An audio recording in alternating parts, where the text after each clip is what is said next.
Hey everyone, it's Davey Mooney coming to you from the University of North Texas where the standards are high and the COVID cases are low.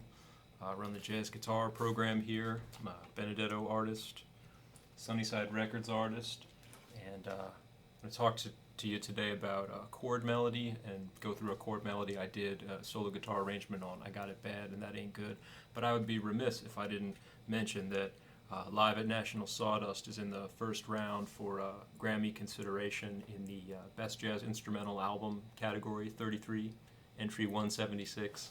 So all you National Academy of Recording Arts and Sciences members out there, give it a listen, check it out. It's on all the platforms and what have you. So chord melody is something that I emphasize a lot here. Chord melody and solo guitar arranging. And every semester I have all the guitar students do a chord melody in their midterm and then one for their jury. And so I feel like it's my duty to do a new one at least once a year, and an involved arrangement, not just when I play on solo gigs and things like that. I don't have 3 hours of worked out arrangements. I do a lot of improvising and just blowing solo guitar. But if I do a record or some kind of intro in a more formal setting, I have some techniques that I use to present like a substantial, almost like a little classical piece on a standard. So I'm going to play for you what I came up with and just showed everybody last week at the guitar departmental on the great Ellington tune, I Got It Bad and That Ain't Good. And then I'll go through it and just talk about all my little tricks. Okay, hope you dig it.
All right, there you have it. Little I Got It Bad and That Ain't Good, beautiful Ellington tune.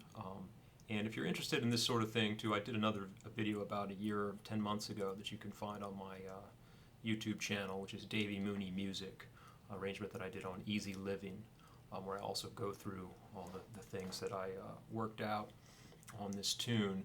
And there's a lot of great versions. This song has been recorded a million times. I think I took my inspiration primarily from the version on, I bought a three CD set called Never No Lament, the Blanton Webster Band. So it's a Duke Ellington arrangement. Maybe it's Strayhorn arranging it, I'm not sure, from 1941 with Ivy Anderson singing. And it's just great. There's all these little snaky inner lines, and I tried to put some of those in there. But I'll go through it, everything I did. So I start out, which is basically the actual chord of the song. I'm in the key of G, so it's kind of a G diminished to G. And we actually talk a lot about that harmony here at UNT. I get into conversations with Noel Johnston, another guitar professor here, about that progression where you have a 1 diminished going back to 1. Sometimes it's a flat 3 diminished, which of course is the same same harmony. And I think about that just, outside of what I reharmonize in my chord melody. I think of that progression, as kind of like a 5 of 3 in the key of the G, in the sense that that G diminished is kind of like an F sharp 7, flat 9 with a flat 9 in the bass. So when I play over something like that,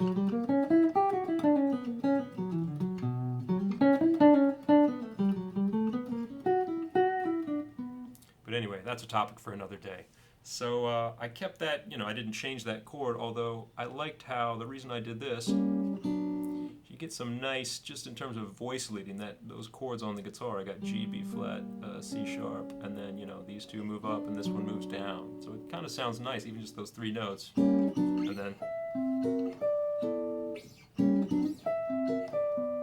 so up here I've got like I kind of think about it as a D augmented, D7 augmented, but with a natural 9, going to like a G6 9 without the roots, just because I didn't feel like I needed the roots. And right off the bat, this is something I do a lot, just varying up the right hand articulation. So I could have gone,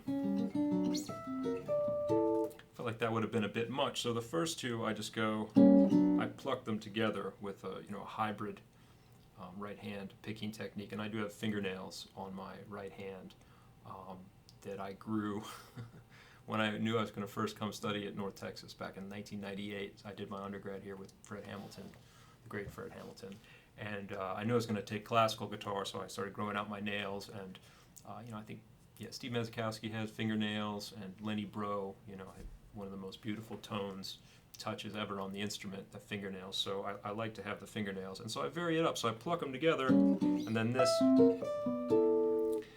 that kind of I don't know what exactly you call that, sort of arpeggiated, just plucking the top note and then plucking the other notes of the chord. I kind of associate that with Joe Pass, who of course is the OG of solo guitar. I refer to him. So basically I'm just going 1 diminished 1 and then kind of 5-1 again. Some people will write that it's like 4-1 there. I'm not sure. The Ellington arrangement has so much cool harmony going on that I feel like you can get away with some different things. And then I do this right here for the sweet and gentle part. I think the original chords are maybe like a B7 to an E minor. So I just added in some secondary dominants to spice it up a bit. I learned that technique as back cycling, the idea that you can cycle back through the cycle of fifths or cycle of fourths, but 5-1 progression. So instead of just going B7, E minor, I kind of go 5 of B7 to B7, and then instead of going right to E minor, I put in like a tritone sub F7. So I've really just added another secondary dominant and used a tritone substitution. So I guess the literal secondary dominant of B7 would have been F sharp 7. I could have done that too, but I decided to go. Sort of like the bass motion. I don't know. There's different ways to do it. And then again, just varying up the texture. You have a big A7 chord there for 2 bars, kind of like But Beautiful does that as well. Well, that's that 2 dominant just hanging out there for a while. So I just went, I guess these are sevenths, just in that key, in that mode, sort of A7, A mixolydian, I guess. And then that's not a 7th, whatever that is. I guess that's a 10th. And then another little moving line. So that line kind of leads down to there. So far I got kind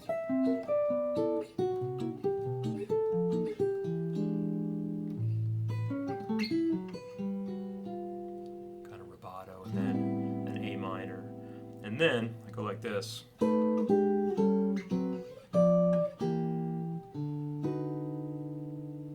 So that's definitely the back cycling technique. And, I kind of did it a bar early because the actual chords of the song, you would have A minor, I've got it bad and that ain't good. So you'd have an A minor and then, B7, E7, A7, D7, G. as part of the actual chords of the song. So what I did is I just started this cycle of dominance a bar earlier. And so for the I Got It Bad part, I did basically, and I didn't use any roots, just kind of the tritones themselves, the thirds and sevens. And then I basically went down, but I had to shift up to get the melody. So you could maybe think of it as, I don't know, F7, E7, E flat 7, D7, G7, C7, and then instead of going to B7, I did like a B triad with D in the bass, and that's like a D7 flat 9 13. So again, let's see.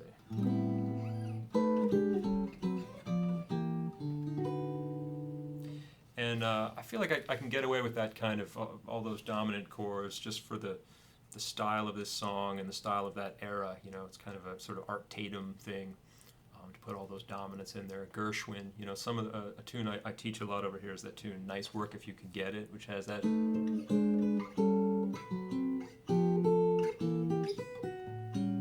very similar harmony to what I just did. So, and then this little trick.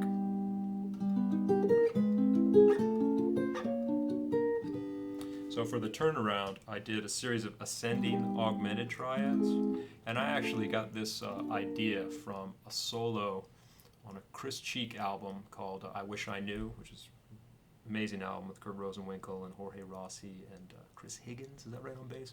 And on the solo of Stairway to the Stars that Kurt Rosenwinkel takes, he does something kind of more involved than that, but the idea is that he has a 3-6-2-5 turnaround in C, and he does like an E augmented thing to an F augmented to a D augmented to a G augmented. And if you look at it, I'll go back to my key. So, you know, G augmented is sort of the one chord, G sharp augmented. If you imagine that E is the bass, then that's like a, you know, an E7 chord of some kind. E7 with a sharp 5.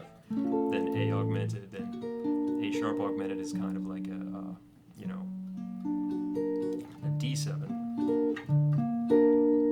You see the top part of it, you got D, F sharp, A sharp. And then I added in these other notes. And yeah, it sounds really cool. Ascending augmented triads on a turnaround like that. So kudos to Mr. Rosenwinkel and whoever he got it from. Unless he invented it, which is possible, I guess. Okay, and then the second A, I did this. So again, kind of a back cycling thing. F sharp 7, F13, to E7 sharp 9, flat 13, and this voicing, incidentally, I remember when I first saw someone do this chord, it took me a really long time to get my second finger to want to bar while the rest of the fingers aren't barring. So that's an E7 and then an A minor. So, you know, instead of the original chords would have been, I guess,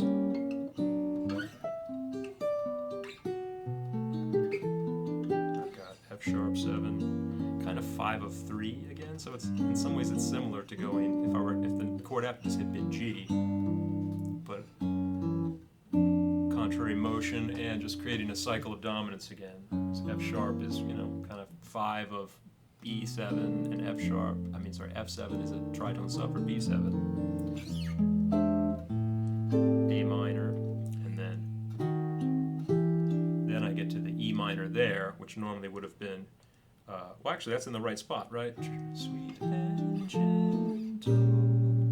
So I just added another cycle of dominance and then got back to this is, you know, it's a B7 flat 9 with a third in the bass, E minor, F7. Again, I like this, you know, when I first started I thought that was kind of an ugly chord and I would have put the 5th there, but these days it's also easier on my poor left hand that works so hard over here to just keep that bar, and it doesn't bother me that it has a what do you call it, a perfect 4th and a major 3rd. And then this time, just to change the color up a bit, I went to, instead of like an E7 or a B flat 7, I made it a B minor 6, just to change it up.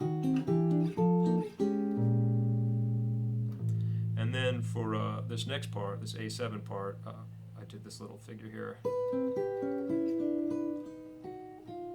And so the idea is harmonically I've got that melody, the way he should, or whatever the lyrics are there. And I have a kind of an A minor to an A7 to an A sus to an A7 sharp 11. Try to have that ascending line going against the melody, and also just the technical exercise of being able to sustain those lines so you can hear, you know, like two things going on. So we've been working on a lot of Bach lute stuff over here, particularly like the C minor 997 prelude, so beautiful. And so I've been working out some kind of finger twister, like tongue twister things with your fingers, where a certain fingering enables you to do a certain thing, and if you used a different fingering it would be impossible. So I think that's where this came from. A minor again, and I actually continued the same idea here, just with, again, with a different articulation. So it's the same basic idea that you're going A minor to A7 to A sus, and then it takes me to a B7, which is the actual chord of the song at that point, right? Good. So from there, so I've got, oops.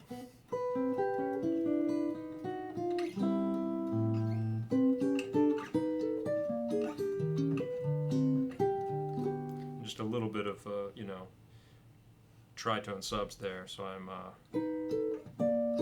B flat 7 again, and I don't feel like I have to do that. I just keep it as a bar, and then E flat 7 instead of A7, D13.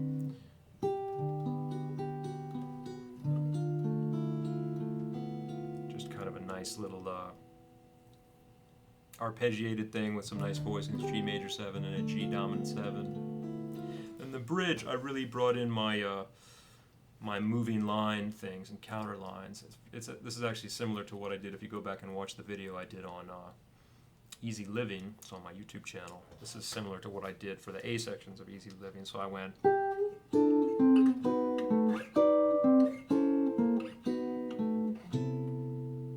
So that craziness is, I really like this interval structure, the idea of having a second and then a fourth, and taking that through different keys. So you can take it through major keys.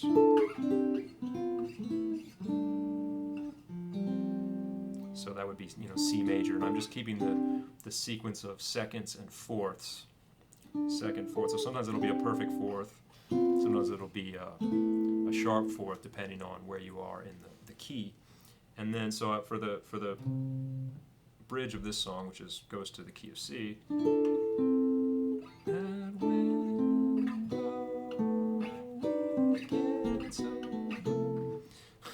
So that's a B triad right there. And I just bar because it's easier on my finger. So I have this little counter melody.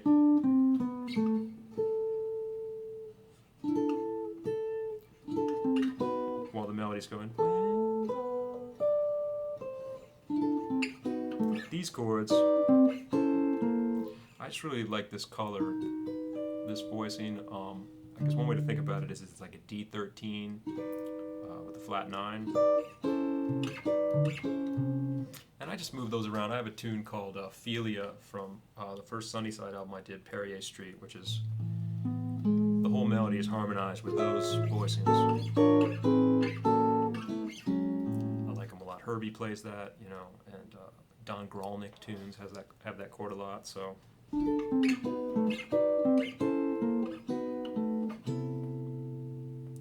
C6, and then I did the same thing when the chord goes, I guess it's F7 or C minor. I did like kind of a C melodic minor scale. Are those the same voicings? Yeah.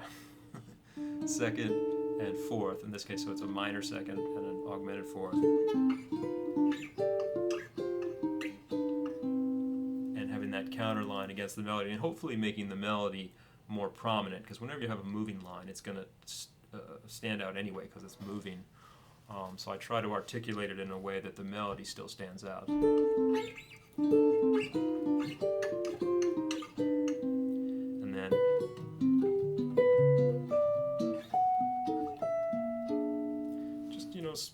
think I just kind of came up with that a sort of whimsical series of dominant cycles. You know, it's kind of, let's see, what do we call this? We could call it an E flat diminished going to G over D, or you could also, I guess, think of it as A flat 7 over E flat going to G over D, and then C sharp 7, C7, B7, B flat 7, because I know that I was heading towards A minor, so I just went through a sequence of dominants, you know. And again, you get contrary motion, that always sounds good.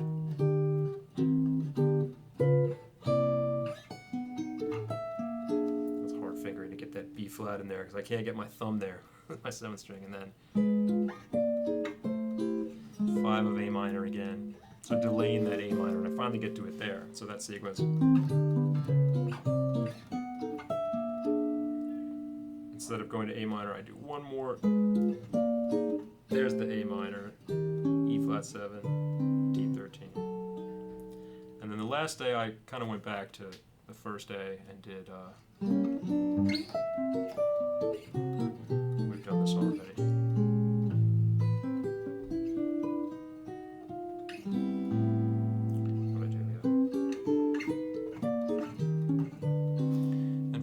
Tag, I wanted to bring back those augmented chords because they were kind of fun, so I went.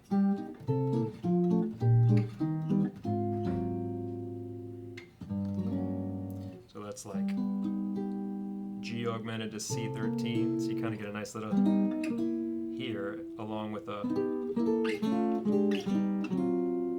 That's the upper structure of that without the bass notes.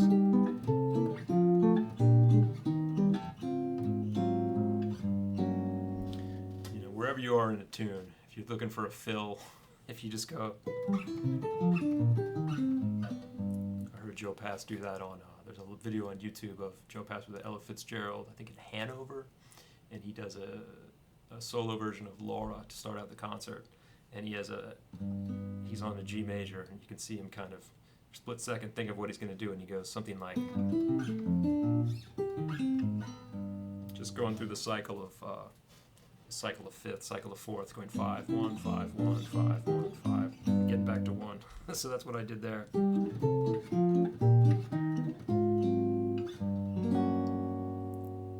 then ended on an F sharp over G. So yeah, I hope that was informative. Like I said, I have another video going through some similar techniques and a few other things on easy living that you can see on my YouTube channel, Davey Mooney Music. But, all right, hang in there, everybody. See you later.